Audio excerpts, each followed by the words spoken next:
Welcome to my channel, The World of Science Fiction. Don't forget to like and subscribe to the channel.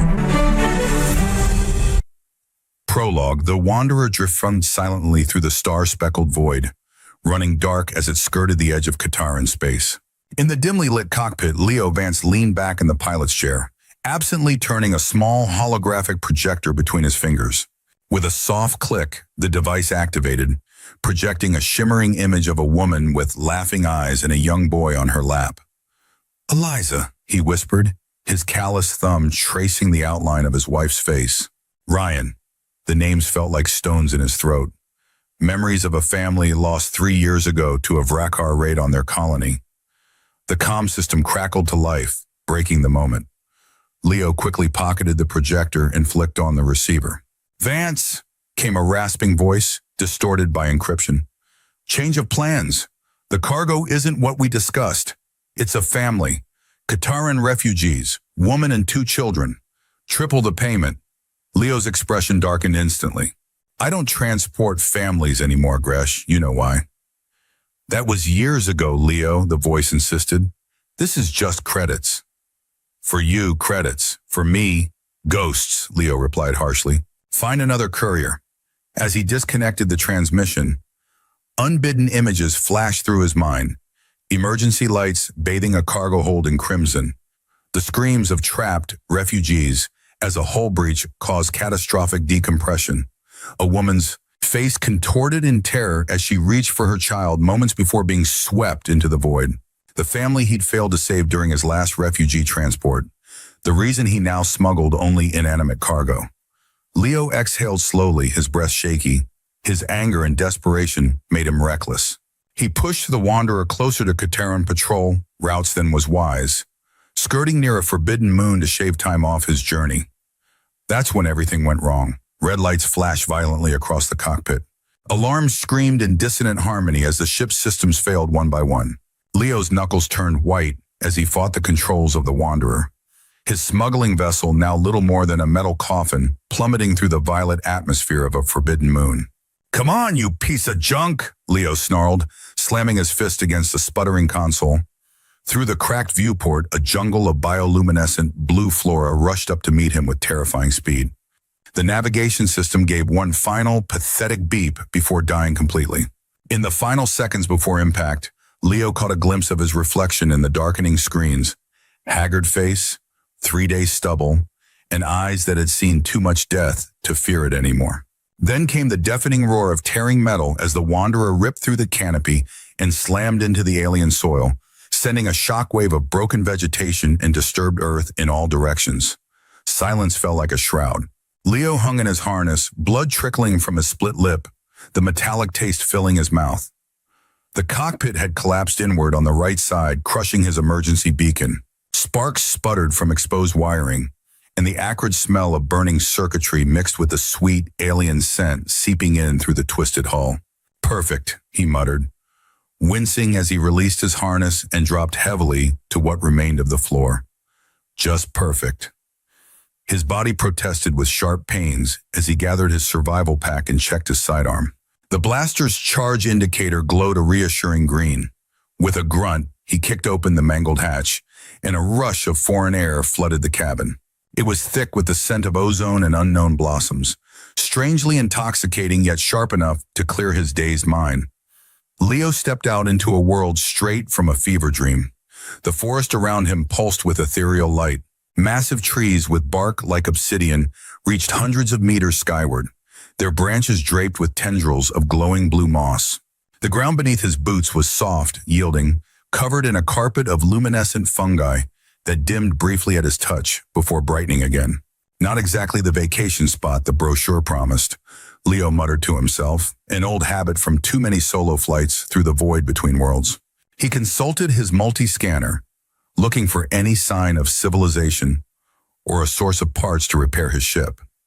The device struggled to calibrate to the moon's unique electromagnetic field, its readings jumping erratically. Leo cursed and gave it a firm tap against his palm, a universal fix that rarely worked but always felt necessary.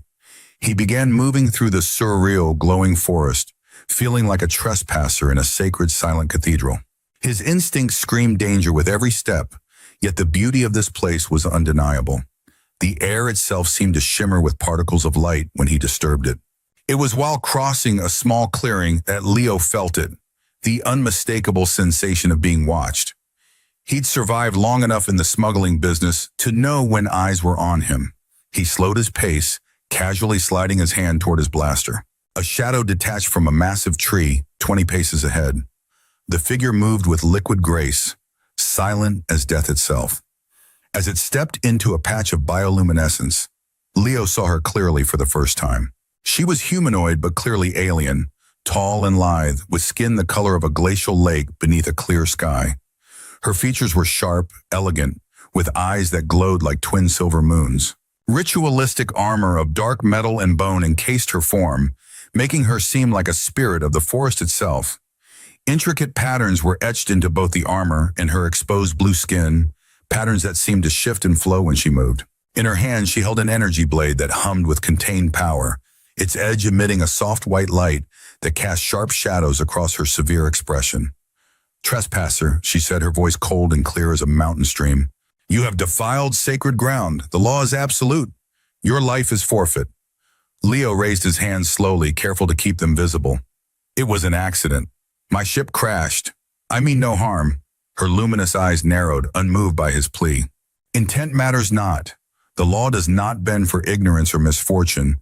All who walk these grounds uninvited must pay with blood." She moved forward with predatory precision, raising her blade to execute him.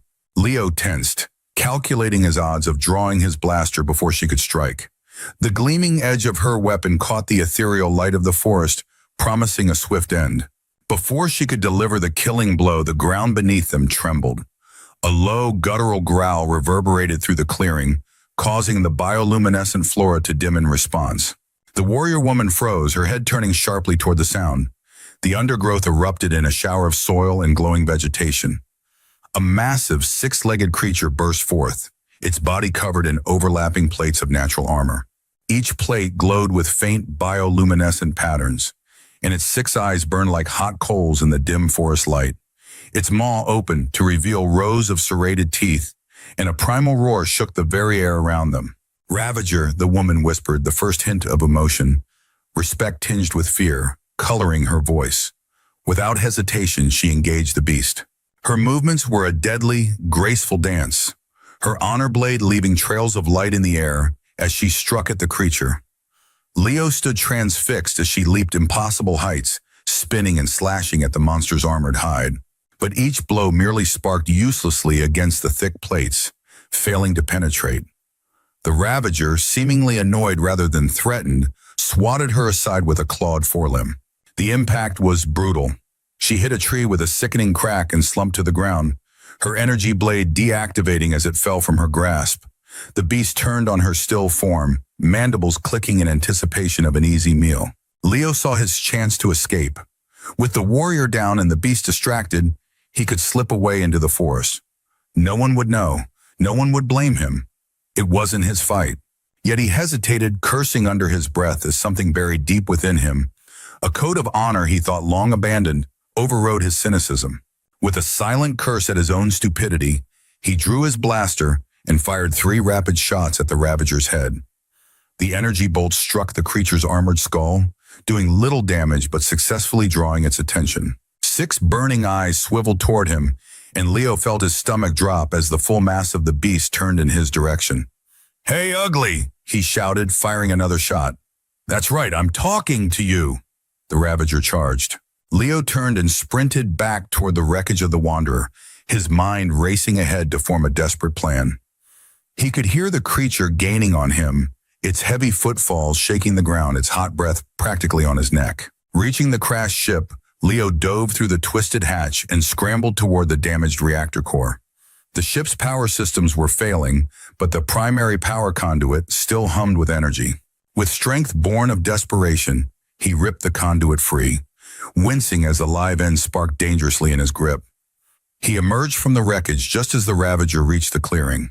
The creature hesitated momentarily, perhaps confused by the strange metal carcass of the ship. Leo used that moment to assess his surroundings and spotted a pool of spilled fuel glistening in the bioluminescent light. Come on, you oversized cockroach, Leo taunted, positioning himself near the fuel pool. Let's see how hungry you really are. The Ravager charged again. Leo waited until the last possible moment before diving aside, rolling through the undergrowth as the beast's momentum carried it directly into the pool of fuel. Before it could recover, Leo threw the live conduit into the liquid. The reaction was instantaneous. Electricity arced through the conductive fuel, engulfing the Ravager in a blinding electrical inferno. The creature's roar transformed into a shriek of agony as blue-white energy coursed through its body, finding gaps between its armor plates and penetrating to the vulnerable flesh beneath. After several seconds of violent convulsions, the beast collapsed, its body still twitching as residual energy dissipated into the ground. Leo approached cautiously, blaster still drawn, ready to fire if the creature showed any sign of life. But the Ravager was dead, smoke rising from the charred gaps in its natural armor. A soft groan drew his attention back to the clearing. The warrior woman was stirring, pushing herself up with visible effort. Leo walked toward her, hoping that saving her life might have earned him some goodwill. She looked up, her silver eyes focusing first on the dead Ravager, then on Leo. There was no gratitude in those luminous eyes, only pure, undiluted horror. You intervened, she gasped, struggling to her feet. Her voice trembled, not with pain, but with something deeper. You saved me. This is the greatest shame. Leo blinked in disbelief. I just killed that thing before it could eat you. You're welcome, by the way. You have no idea what you've done, she hissed, her whole body shaking now, not from her injuries, but from rage and humiliation. By our sacred law, I should have defeated the beast or died trying. To be saved by an enemy. A trespasser? She struggled for words, her face contorted with emotion. It is a stain on my honor that can only be cleansed by blood. You are insane, Leo stated flatly, holstering his blaster with a deliberate motion. I just saved your life. You have stolen my honor, she retorted, bending to retrieve her fallen blade. The weapon hummed to life in her hand, though she swayed unsteadily on her feet. By law, you must now fight me to the death, so I may reclaim what you have taken. Leo took a step back, hands raised. Look, I don't want to fight you. We can just pretend this never happened. You go your way, I'll way. I'll repair my ship and be gone from your moon. Before she could respond, a crackle emanated from a small device at her wrist. She glanced down, hesitated, then pressed a button on the communicator. Guardian Zyla, came a deep, authoritative voice. Report your status. She straightened visibly, composing herself despite her obvious injuries. Commander Craig, I encountered a trespasser. His vessel crashed in the eastern sector of the luminous grove. She paused, her jaw tightening. He interfered in my battle with a Ravager. There was a moment of silence from the other end. When the commander spoke again, his voice carried an edge of concern that seemed slightly too rehearsed to Leo's cynical ears. Bring the trespasser to the outpost for interrogation, Guardian. We must understand how he breached our defenses. But Commander, the law demands— I am well aware of our laws, Guardian Zyla, the commander cut in, his tone hardening. Bring him. That is an order. The communication ended with a sharp click. Zyla lowered her arm, conflict evident in her expression. It seems your execution is postponed, she said, a bitter half-smile playing at her lips. How ironic that the code that demands your death now protects you through another's command. Leo raised an eyebrow. Not much of a choice. Lead the way, Guardian. They set off through the luminous forest, Zyla setting a punishing pace despite her injuries. Leo followed, keeping a wary distance. The trek provided ample time for their conflicting philosophies to clash. That was a coward's victory, Zyla said, after they had walked in silence for some time. You fight without discipline. You use tricks and machines, not the strength of your spirit. Leo snorted.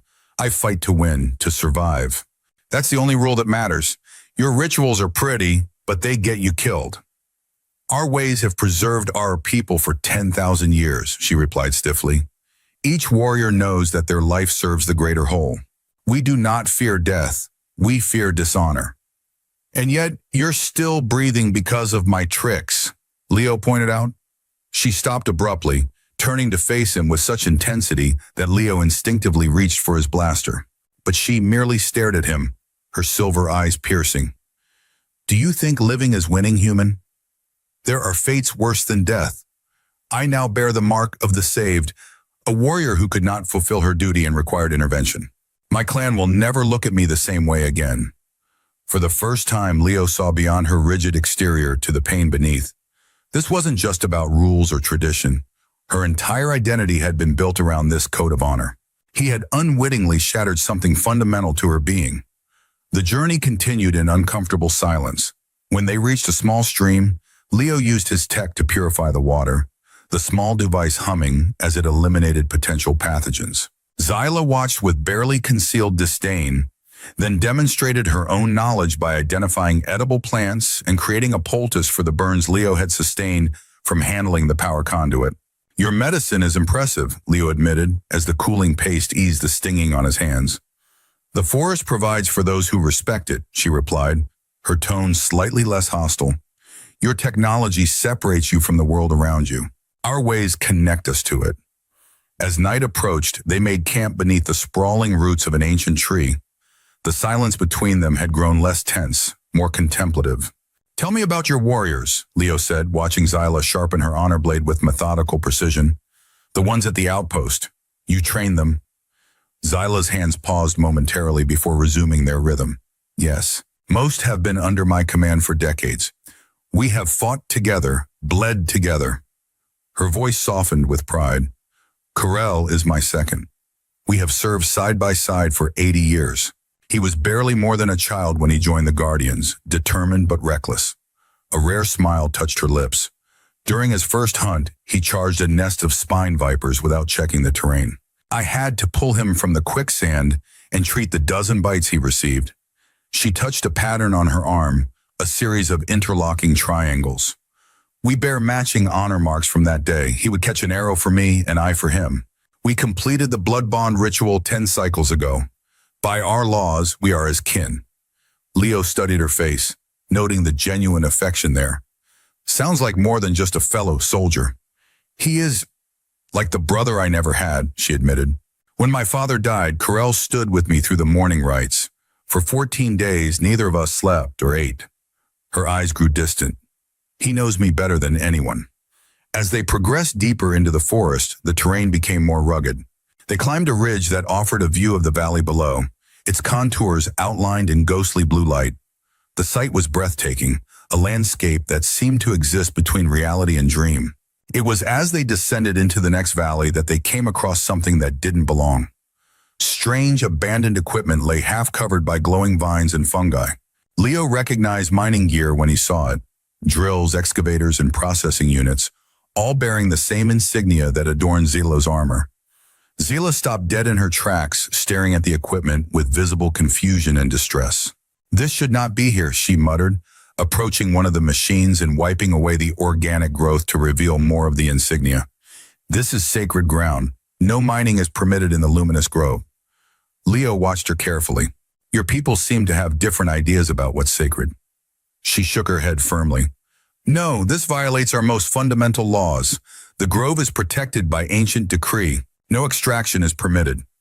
She straightened, her expression hardening. Commander Craig will explain this. We must reach the outpost. They continued their journey with renewed urgency. As the alien day progressed, the bioluminescence of the forest intensified, as if responding to the fading natural light. By the time they reached the edge of the forest, true night had fallen, and the view that greeted them was spectacular. A fortress rose from the mountainside ahead, its architecture both organic and deliberate. Spires of dark stone reached toward the starlit sky, while terraces and balconies followed the natural contours of the mountain. Lights glowed from within, not the harsh artificial illumination Leo was accustomed to, but a soft radiance similar to the forest bioluminescence. The sacred outpost of Katara, Zyla announced, a hint of pride breaking through her otherwise stoic demeanor. The last bastion of the ancient guardians. As they approached the massive gates, Leo felt a growing sense of unease. His smuggler's instincts, honed through years of dealing with people who smiled while plotting betrayal, were screaming warnings. Something about this place felt wrong, despite its ethereal beauty. The gates opened silently at their approach. Warriors similar to Zyla stood at attention, their silver eyes tracking Leo with undisguised suspicion. Within the courtyard, a tall figure awaited them, flanked by 2 guards in more elaborate armor.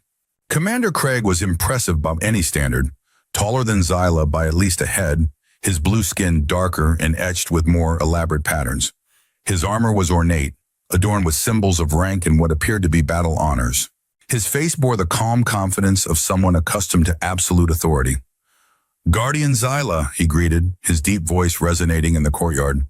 "You have returned." His silver eyes shifted to Leo, studying him with unsettling intensity. "And this is our visitor." "The trespasser, yes," Zyla confirmed, straightening despite her obvious fatigue. "His vessel crashed in the eastern sector. He claims it was an accident." Craig approached Leo, his movement smooth and predatory. "An accident? How fortunate for you to accidentally find one of the most secluded and protected moons in this sector." His tone was smooth, almost friendly, but his eyes remained cold. "And then to defeat a Ravager, a feat few of our trained warriors could accomplish.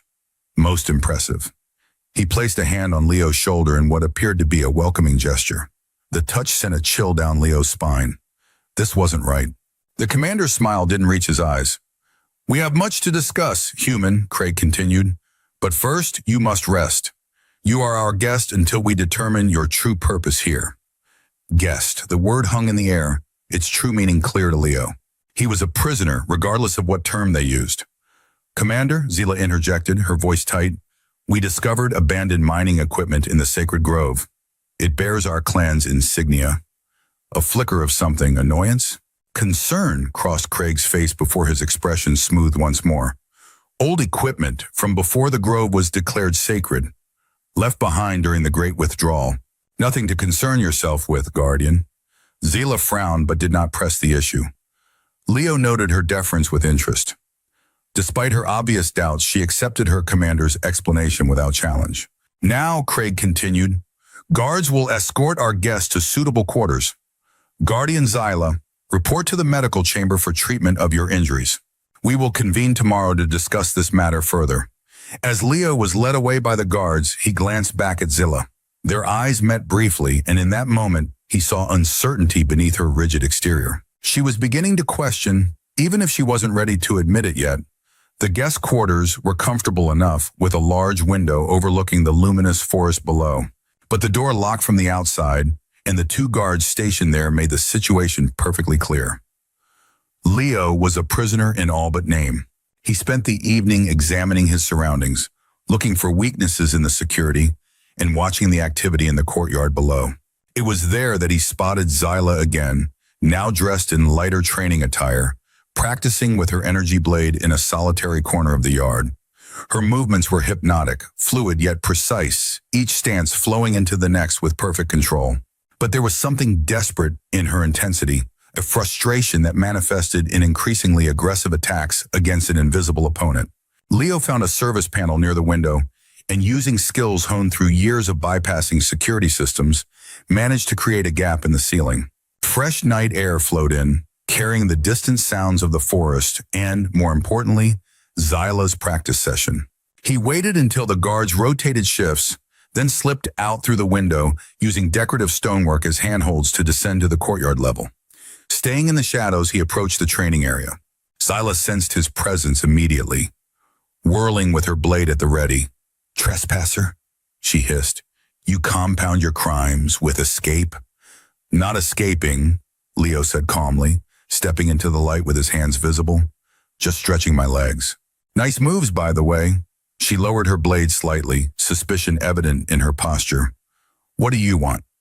"I noticed a flaw in your stance when you fought the Ravager," he said, deliberately casual. "Your techniques are designed for opponents your size or smaller. The beast's height advantage meant your strikes couldn't penetrate its armor at the right angle." Zyla's eyes narrowed, but curiosity overcame her initial hostility. "Explain." Instead of lecturing, Leo picked up a training staff from a nearby rack. "May I demonstrate?" After a moment's hesitation, she nodded. Leo moved through a simplified version of her attack sequence, then showed how it left vulnerable points exposed when facing a larger opponent. Against something like the Ravager, you need to target the joints between the armor plates. Like this.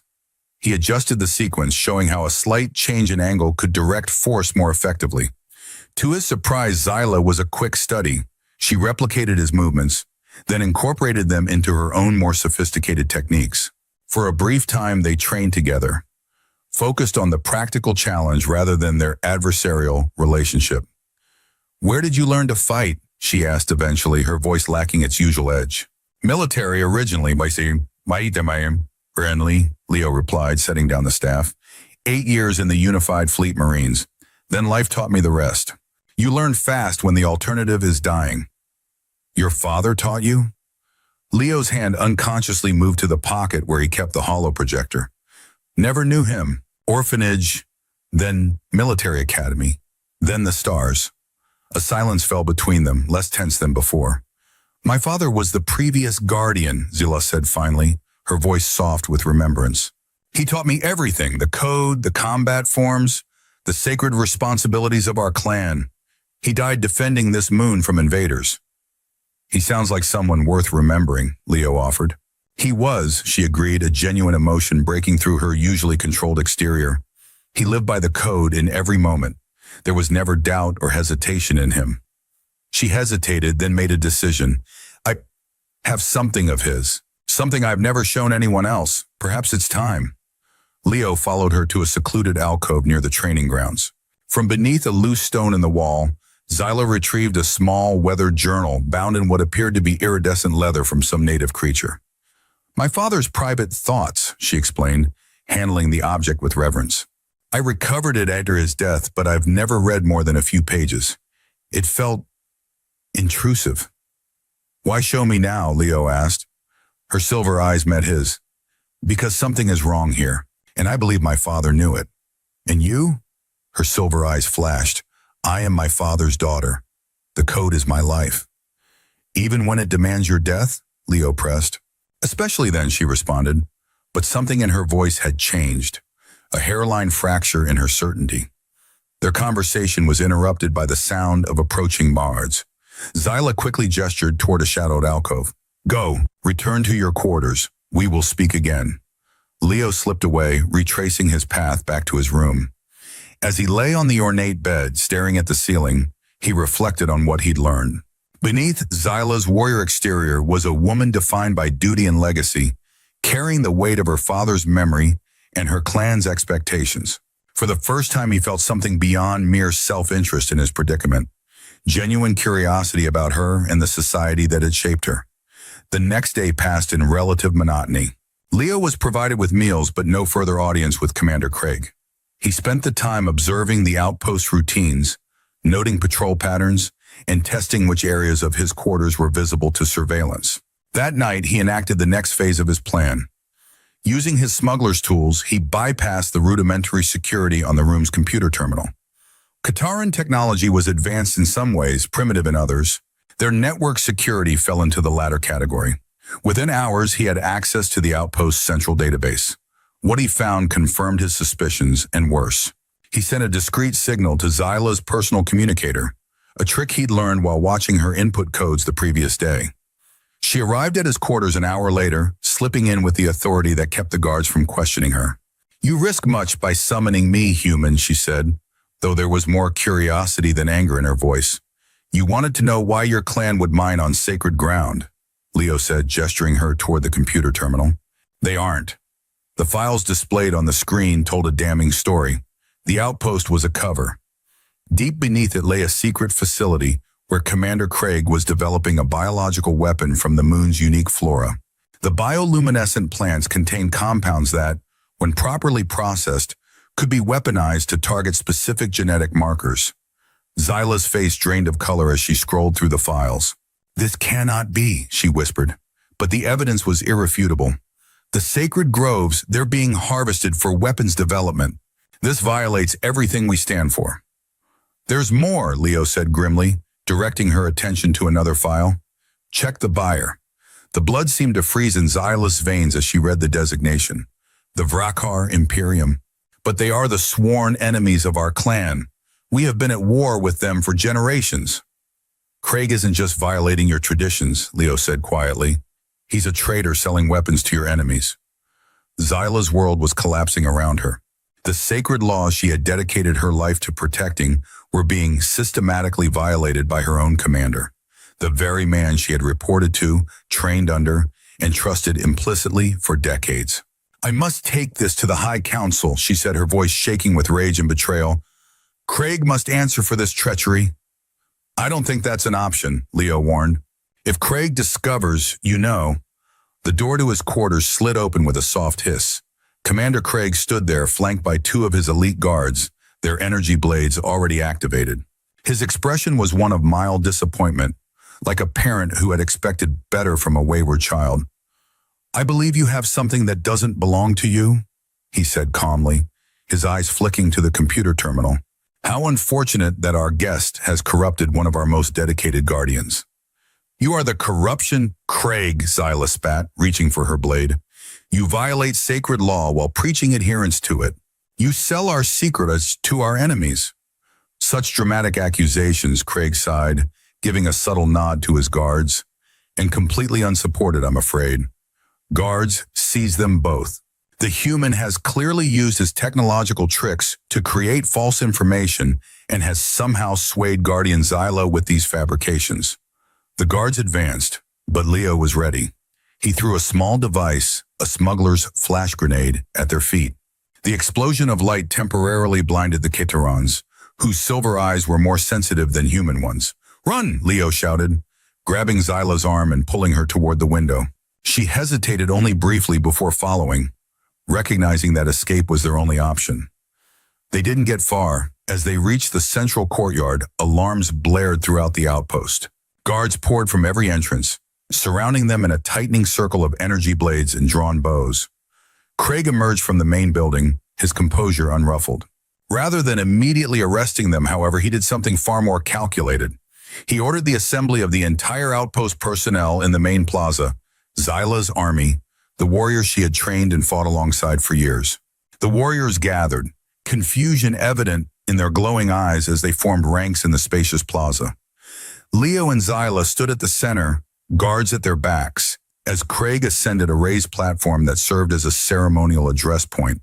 "Warriors of Katara," he began, his voice carrying effortlessly across the plaza. "Today is a day of great sorrow for our clan. One of our own has betrayed us." Murmurs spread through the assembled warriors. Xyla stepped forward, but guards blocked her path with crossed energy blades. "Guardian Xyla Katar," Craig continued, "last of the sacred bloodline of guardians, has been corrupted by this human trespasser." He gestured dramatically toward Leo. "Together they attempted to steal classified defensive technologies to sell to our enemies." He held up a data crystal, its surface glowing with stored information. "I have here irrefutable evidence of their treachery. Communications with enemy agents, plans for the theft, arrangements for payment." The warriors looked from their respected commander to the shamed Xyla, their faces a canvas of confusion and painful doubt. These were soldiers who had trained under her, who had sworn oaths of loyalty to the Guardian lineage. Yet Craig was their commander, the ultimate authority in the absence of the High Council. "This is Ali!" Zilla shouted, her voice ringing with righteous fury. "Craig is the traitor. He harvests the sacred groves to create weapons for the Vrekar." Craig's expression shifted to one of sad disappointment. "See how thoroughly she has been corrupted? To accuse me of the very crime she herself has committed. The human's influence has poisoned her mind against her own people." He turned to address the warriors directly, his voice hardening. "You all know the law. It is absolute, unyielding, even for one of the sacred bloodline." He raised his arms dramatically. "She is a traitor to the code. The penalty is death." A terrible silence fell over the plaza. The warriors looked at Xyla, their leader, their sister in arms, now branded a traitor. They were caught between their loyalty to her and their sacred oath to obey their commander and uphold the code. Leo scanned the faces of the assembled warriors, finally spotting Corel, the second-in-command Xyla had spoken of with such affection. The warrior's face was a mask of agony, torn between his loyalty to Xyla and his duty to the code. "As your commander," Craig roared, his voice echoing from the stone walls, "I order you to carry out the sentence. Purge this dishonor with her blood. Fire!" The moment stretched into an agonizing eternity. The warriors hesitated, bows half raised, looking to each other for guidance in this impossible situation. "This is madness," a voice called out from the ranks. "She is our guardian." "Silence," another warrior countered. "The code speaks clearly. We must obey." Murmurs rippled through the assembly, the warriors' internal conflict made manifest. Craig's eyes narrowed. "Corell, you are second in command. You must be first to uphold the law." All eyes turned to Corell. His hands shook as he slowly raised his silent thorn, a composite bow that used magnetic accelerators to launch needle-thin osmium alloy arrows capable of piercing any armor. His silver eyes met Xyla's, filled with unspeakable sorrow. "Forgive me," he whispered, his voice breaking on the words. One by one, the other warriors followed his lead, discipline winning over personal loyalty. 100 deadly arrowheads, tipped with neurotoxin, aimed at Xyla's heart. Leo watched in horror as the ultimate betrayal unfolded. These were Xyla's own people. Warriors who had sworn to follow her now turned executioners by a code that demanded absolute obedience to authority. Xyla saw the betrayal in the eyes of her own soldiers, especially in Corell's agonized gaze. Her world shattered completely in that moment. Everything she had lived for, fought for, believed in, all of it corrupted and turned against her. She closed her eyes, straightening her posture one last time, ready to die by the very code she had devoted her life to upholding. In the split second that the bowstrings were released, Leo made his choice. He had run all his life, from his past, from attachment, from responsibility. But not this time. With a desperate lunge, he shoved Xyla hard, sending her sprawling onto the cold stone, and leaped into the space where she had stood. Time seemed to slow. 100 arrows converged on him from all directions. The piercing, air-slicing whisper of hundreds of accelerated projectiles filled the plaza like the sound of death itself. The first impact drove the air from his lungs. The second spun him halfway around. By the third, fourth, fifth, he had lost count. His body jerked with each new impact, a marionette dancing on strings of pain. The sound was a sickening series of thuds as the arrows pierced his flesh, tore through muscle, shattered bone. He was thrown backward by the sheer kinetic force, his body a pincushion of deadly shafts. The neurotoxin worked instantly, sending fire through his veins even as numbness began to spread from his extremities. As darkness closed in, a final image flashed in Leo's fading consciousness. Eliza and Ryan, their faces bright with laughter, reaching for him across an impossible distance. Not a memory of loss this time, but of welcome. "I'm coming home," he thought as the world dimmed. His face contorted in agony, but his eyes found Xyla's one last time. He didn't speak, couldn't speak through the blood filling his mouth, but his gaze conveyed everything he needed to say. Survive. Find the truth. Make this right. Leo's body hit the ground with the heavy finality of the truly dead. The plaza floor beneath him cracked from the impact, hairline fractures that spiderwebbed outward from his fallen form. For a moment, stunned silence reigned in the aftermath of the execution. Then, something unexpected happened. The cracks in the floor widened, revealing that the plaza had been built atop something else, something that had been damaged by the physical impact of 100 high-velocity arrows striking simultaneously. A brilliant, silent white light began to emanate from the cracks, growing in intensity with each passing second. Craig's expression shifted from triumphant to horrified as he realized what was happening. "The containment fields," he shouted. "Everyone evacuate! The bioreactors are breaching!" Panic erupted among the warriors. The light from below grew blinding, pulsing with unstable energy. Xyla, still on the ground near Leo's body, felt the stone beneath her heating rapidly. Her eyes remained fixed on Leo's form, riddled with arrows that should have been meant for her. Rage surged through her veins, not at Craig or the warriors, but at this human who had stolen her right to die with dignity. Who had made the choice that should have been hers alone? She wanted to scream at his lifeless body, to demand why he had interfered again. But as the chaos erupted around her, as the light grew to engulf them all, something shifted in her understanding. The human hadn't taken her choice. He had shown her there were other choices beyond the narrow path of her code. In his final act, he had demonstrated a different kind of honor, not one bound by ancient laws, but forged in the crucible of immediate compassion. With one last look at the human who had given his life for hers, she rolled away from the epicenter of the growing disaster. The explosion was strangely beautiful, a silent, expanding dome of pure white energy that engulfed the plaza.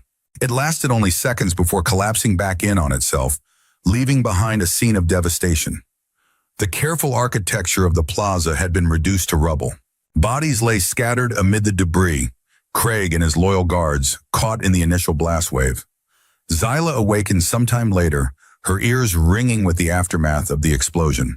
The underground facility's containment systems had failed catastrophically, but the blast had been partially contained below ground.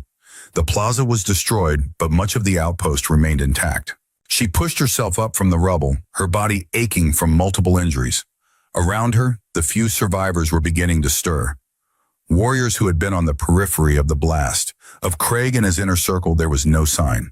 Zyla crawled through the debris to where Leo had fallen. All that remained was a scorched patch of ground and his metal dog tags, somehow fused together by the intense heat. She picked them up, the metal cool against her palm despite the destruction around it. For a long time, she knelt there, clutching the tags, her mind struggling to process everything that had happened. Everything she had believed in was a lie. Her commander, her code, her purpose, all corrupted and twisted beyond recognition. The only true honor she had witnessed in this nightmare had been in the final, selfless act of a cynical human smuggler who owed her nothing. In the days that followed, Zyla gathered evidence from the ruins. The explosion had damaged much of Craig's operation, but enough remained to prove his treachery. Data crystals containing his communications with the Vrakar Imperium, samples of the weaponized compounds, records of his secret dealings. She tended to the injured warriors, many of whom were now looking to her for leadership in the absence of the command structure. They had been deceived, just as she had been. The code they followed had been perverted to serve one man's ambition and greed. When a High Council evacuation vessel finally arrived, responding to the outpost's automated distress signal, Zyla was ready. She had made her decision. The journey back to the Qatar homeworld was a silent one. Zyla spent most of it in meditation, Leo's fused dog tags clutched in her hand like a talisman. She was preparing for what would be the most difficult battle of her life, a battle fought not with energy blades or physical strength, but with truth and conviction. The High Council chamber was an imposing circular room, its walls adorned with the symbols and history of the Qatar clan. The 7 council members sat on elevated thrones, their aged faces bearing the elaborate patterns that denoted their high status and wisdom. Zyla stood before them not in her guardian armor, but in simple traveler's clothes. Around her neck hung Leo's dog tags, visible for all to see. At her feet lay the evidence of Craig's treachery, data crystals, samples, and records, all meticulously organized. Guardians of the High Council, she began, her voice steady and clear, I bring before you evidence of treason and corruption that has infected the very heart of our sacred traditions. For hours, she presented her case, detailing Craig's secret weapons program, his deals with the Vrakar, his manipulation of the sacred, code to maintain power and silence opposition. The council listened in growing horror as the full extent of the corruption was revealed. When she had finished with the factual evidence, Zyla stepped forward, her hand rising to touch the dog tags at her neck. Our code is broken, she told them, her voice resonating with a new quiet authority that commanded attention. It taught us to die with honor, but it never taught us how to live with it. I met a man who knew. He was a trespasser, a lawbreaker, a cynic, and he was the most honorable warrior I have ever known. His law was simple: protect others. His sacrifice was not for a clan or a code, but for a single life he deemed worth saving. She removed Leo's dog tags and placed them on the central altar, a sacred space traditionally reserved for clan relics and symbols of the highest honor. I renounce my title as guardian. The old ways led us to this ruin. I will walk a new path. I will go to his world. I will learn his laws. And I will forge a new code for our people, a code worthy of the sacrifice of Leo Vance. The council chamber erupted in voices, some protesting, some questioning, some supporting. Zyla did not engage with any of them. She turned and walked steadily toward the great doors, her path clear for the first time since Leo had saved her from the Ravager. Her army had betrayed her, but the human, by leaping to shield her from 100 arrows at her heart, had given her a new one to build.